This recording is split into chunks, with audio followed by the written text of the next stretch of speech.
ওম নমো ভগবতে রামকৃষ্ণায়। ভগিনী নিবেদিতার রচিত the master as I saw him গ্রন্থের বঙ্গানুবাদ স্বামীজিকে যে রূপ দেখিয়াছি গ্রন্থটি থেকে পাঠ করা হচ্ছিল। আমরা প্রথম পরিচ্ছেদ শেষ করেছিলাম, এখন দ্বিতীয় পরিচ্ছেদ শুরু হচ্ছে। এই স্বামীজিকে যে রূপ দেখিয়াছি গ্রন্থটির অনুবাদ করেছেন শ্রীমৎ স্বামী মাধবানন্দজি মহারাজ। আজ এই দ্বিতীয় পরিচ্ছেদের শুরুতে শুরু হচ্ছে লন্ডনে স্বামী বিবেকানন্দ 1896 খ্রিস্টাব্দে। এই অধ্যায়টি শুরু হলো। এখানে কি বলছেন? পরবৎসর এপ্রিল মাসে স্বামীজি লন্ডনে প্রত্যাবর্তন করেন এবং সেন্ট জর্জেস রোডের যে বাড়িতে তিনি তাহার সদাশয় বন্ধু মিস্টার E.T. স্টাডির সহিত বাস করেন, সেখানে ও গ্রীষ্মাবকাশের পর পুনরায় ভিক্টোরিয়া স্ট্রিটের নিকট এক বৃহৎ ক্লাসরুমে ধারাবাহিকভাবে শিক্ষা দেন। জুলাই, আগস্ট ও সেপ্টেম্বর মাসে তিনি তাহার বন্ধু মিস্টার ও মিসেস সেভিয়ার ও মিস H.F. মুলারের সহিত ফ্রান্স, জার্মানি ও সুইজারল্যান্ডে ভ্রমণ করেন। ডিসেম্বর মাসে কয়েকজন শিষ্যসহ রোম হইয়া তিনি ভারত যাত্রা করেন এবং 1897 খ্রিস্টাব্দের 15 জানুয়ারি সিংহলের অন্তর্গত কলম্বো শহরে উপনীত হন। স্বামীজি লন্ডনে গেলেন 1895 খ্রিস্টাব্দে। তারপরে ঘটনাগুলি সিস্টার লিখছেন। এরপরে বলছেন 1896 খ্রিস্টাব্দে প্রদত্ত বক্তৃতাবলীর অধিকাংশ পরে প্রকাশিত হইয়াছে। ওই বক্তৃতাগুলি পাঠ করিয়া সকলে অবগত হইতে পারেন জগৎকে তাহার কি দিবার ছিল এবং কিরূপে উহা তিনি ব্যাখ্যা করিয়াছিলেন, যাহাতে সকলের বোধগম্য হয়। ঈশ্বর সর্বভূতে বিরাজ করেন, হিন্দুগণের এই যে বিশ্বাস, তাহারই প্রচারকরূপে স্বামীজি আমাদের দেশে আসিয়াছিলেন এবং তাহার প্রচারিত ধর্মের সত্যতা নির্ণয়ের জন্য তিনি সকলকে উহা পরীক্ষা করিয়া লইতে আহ্বান করেন। এই যে কথাটি বলছেন, এইখানে আমরা শ্রীরামকৃষ্ণদেবের কথা স্মরণ করতে পারি। শ্রীরামকৃষ্ণদেব তাঁর শিষ্যদের, ভক্তদের উৎসাহিত করতেন যে তারা যেন তার কথাগুলি নিজেরা বোধ করে গ্রহণ করেন, অর্থাৎ তিনি যা বলছেন তা নির্বিচারে গ্রহণ না করে যদি কেউ তাহাকে কোনো কিছুতে পরীক্ষা করতে চাইতেন, অনেক তার ত্যাগী শিষ্যরা তো আছেনই, তাকে পরীক্ষা করেছেন এবং তিনি তাতে কিন্তু বিচলিত হননি। তিনি তাকে উৎসাহ দিয়েছেন, অবশ্যই সাধুকে দিনে রাতে দেখবি তবে তো বিশ্বাস করবি, এরকম বলেছেন। বা স্বামীজিও বহুবার ওনাকে পরীক্ষা করেছেন, কিন্তু উনি খুব সাবলীলভাবেই সেই পরীক্ষায় সামনে এসে দাঁড়িয়েছেন। তিনি খুশি হতেন। এই স্বামীজির যে এই উদারতা, তার পেছনে কিন্তু তার গুরুর শিক্ষা অনেকটাই প্রভাব ফেলে। এরপরে ভগিনী লিখছেন, তখনই বা কি আর তারপরেই বা কি, আমি তাহাকে কখনো শ্রোতৃবর্গের নিকট কোনো বিশেষ ধর্মমতের পক্ষ সমর্থন করিতে শুনি নাই। এটিও আগে আরেকবার উনি বলেছেন যে ধর্মের যেটি ভালো তার প্রশংসা কিন্তু স্বামীজি করেছেন এবং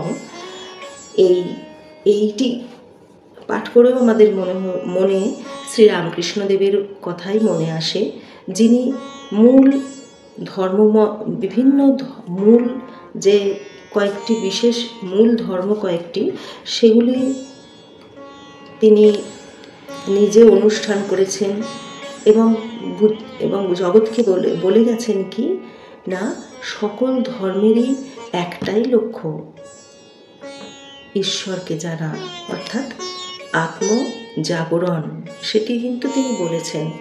এবং এখানে স্বামীজির ক্ষেত্রেও এটি আমরা দেখতে পাই যে কোনো বিশেষ ধর্মমতের পক্ষ সমর্থন করিতে শুনি নাই, ভগিনী নিবেদিতা বলছেন। আরও বলছেন, বক্তব্য বিষয় উদাহরণ দ্বারা বুঝাইতে গিয়া তিনি অসংকোচে ভারতের বিভিন্ন সম্প্রদায়ের উল্লেখ করিতেন। উহাদিগকে সম্প্রদায় না বলিয়া বরং ধর্মমত বলিলেই ভালো হয়। এখানে ভগিনী নিবেদিতার সম্প্রদায় যে কথাটি স্বামী মাধবানন্দজি লিখছেন, তা ভগিনী নিবেদিতা বলছেন সেক্টস, এবং ধর্মমত মানে চার্চেস বলছেন যে ধর্মমত বলিলেই ভালো হয়। কিন্তু ভারতীয় চিন্তা প্রণালীতে যে দর্শনসমূহ ধর্মমতের ভিত্তিস্বরূপ, তাহা ব্যতীত তিনি অপর কিছু কদাপি প্রচার করেন নাই। বেদ, উপনিষদ ও ভগবদ্ গীতা ব্যতীত অপর কোনো গ্রন্থ হইতে কখনো কোনো অংশ উদ্ধৃত করেন নাই। জনসমক্ষে তিনি কখনো তাহার গুরুদেবের উল্লেখ করেন নাই, অথবা হিন্দু পৌরাণিক আখ্যানসমূহের অংশবিশেষ সম্বন্ধে কোনো সুস্পষ্ট মতামত প্রকাশ করেন নাই। তিনি গভীরভাবে হৃদয়ঙ্গম করেন, যাহাতে পাশ্চাত্য ধর্মচেতনা আধুনিক বিজ্ঞানের আবিষ্কারসমূহ সাদরে গ্রহণ ও আত্মসাৎ করতে পারে এবং সমগ্র জগৎ এক সূত্রে আবদ্ধ হইলে তাহার অবশ্যম্ভাবী পরিণামস্বরূপ স্থানীয় পৌরাণিক আখ্যানসমূহের অবলুপ্তির পরেও টিকিয়া থাকিতে পারে, সেই জন্য ভারতীয় চিন্তার প্রয়োজনীয়তা আছে। পাশ্চাত্য ধর্মচেতনা আধুনিক বিজ্ঞানের আবিষ্কারসমূহ গ্রহণ এবং আত্মসাৎ করতে পারে এবং সমগ্র জগৎ যখন একটি সূত্রে আবদ্ধ হবে, একইভাবে আসবে, তাহার অবশ্যম্ভাবী পরিণামস্বরূপ স্থানীয় পৌরাণিক আখ্যানসমূহের অবলুপ্তির পরেও টিকিয়া থাকিতে পারে, সেই জন্য ভারতীয় চিন্তার প্রয়োজনীয়তা আছে। এটি পাশ্চাত্য জগতের কথা বলছেন। সিস্টার বলছেন, তিনি বুঝিয়াছিলেন ধর্মমতকে এমন রূপ দিতে হইবে যাহাতে উহার অনুগামীগণ কিছুতেই সত্যকে ভয় করিবে না।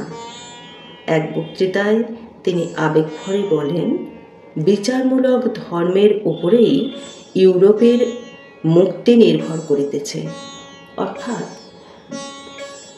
সত্য যাকে, সেই সত্যটিকে যেন না ছেড়ে দেন তার অনুগামীগণ। এইটি স্বামীজির কিন্তু মূল লক্ষ্য ছিল। আবার বহুবার তিনি বলিয়াছেন, জড়বাদী ঠিকই বলেন, জগতে মাত্র একটি বস্তুই বিদ্যমান, কেবল সেই অদ্বিতীয় বস্তুকে তিনি জড় বলিতেছেন, আর আমি উহাকেই ঈশ্বর বলি। আর এক স্থলে তিনি বিস্তৃতভাবে ধর্মভাবের বিকাশ ও উহার বিভিন্ন রূপের মধ্যে পারস্পরিক সম্পর্ক বর্ণনা করেন। তিনি বলেন, প্রথমে লক্ষ্যবস্তু বহু দূরে জড় প্রকৃতির বাহিরে এবং উহা হইতে বহু দূরে অবস্থিত থাকিয়া আমাদের উহার প্রতি আকৃষ্ট করে। লক্ষ্যবস্তুকে ক্রমশ নিকটে আনিতে হয়, কিন্তু হীন বা নিকৃষ্ট করিয়া নহে। নিকটতর হইতে হইতে অবশেষে সেই স্বর্গস্থ ঈশ্বর জড় প্রকৃতির ঈশ্বর রূপে পরিণত হন। জড় প্রকৃতির মধ্যগত ঈশ্বরই আবার এই প্রকৃতিরূপী ঈশ্বর হইয়া দাঁড়ান।